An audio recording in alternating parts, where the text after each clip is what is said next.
আমরা Narsingdi science and robotics lab 2018 সাল থেকে এখন পর্যন্ত আমরা রোবোটিক্স এবং ড্রোন নিয়ে কাজ করছি।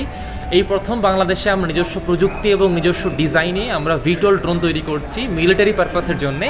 অ্যান্ড আমাদের এই ড্রোনটি এখন প্রায় 2টি ক্রুজ মিসাইল সহ প্রায় 40 কিলোমিটার সর্বোচ্চ রেঞ্জে ফ্লাই করতে সক্ষম। অ্যান্ড আমরা ইনিশিয়াল থ্রটল টেস্টিং সহ অন্যান্য বিষয়গুলো আমরা কমপ্লিট করেছি। বাংলাদেশ সরকারের পরিপূর্ণ সহযোগিতা পেলে বায়াক্তার TB2 বা অন্যান্য অল্টারনেটিভ ড্রোনগুলোর সমতুল্য ড্রোন আমাদের বাংলাদেশে তৈরি করা সম্ভব, সেটি জানান দেওয়ার লক্ষ্যে হচ্ছে আমরা আজকে এখানে।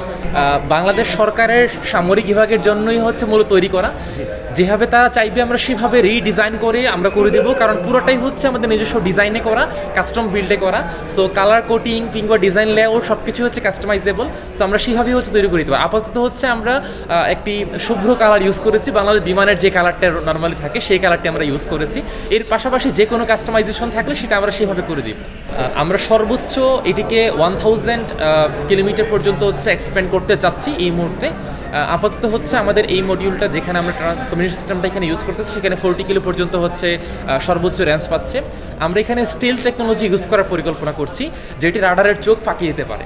সো আমরা এমনভাবে তৈরি করছি বা ডিজাইন করছি যেন যুদ্ধক্ষেত্রে বা অন্যান্য যে কোনো গোয়েন্দা নজরদারি থেকে শুরু করে আমাদের সীমান্তে পাহারা সব জায়গাতেই যেন হচ্ছে আমরা আমাদের ড্রোনটিকে প্রপারলি ইউজ করতে পারি। বাংলাদেশ সেনাবাহিনী কিংবা BGB সবার জন্যই যেন হচ্ছে একটি বেস্ট সলিউশন হতে পারে আমাদের নিজস্ব প্রযুক্তির বাংলাদেশে তৈরি প্রথম ভিটল ড্রোন, যেটি বেসামরিক পর্যায়ে আমরাই প্রথম তৈরি করেছি সামরিকদের জন্য।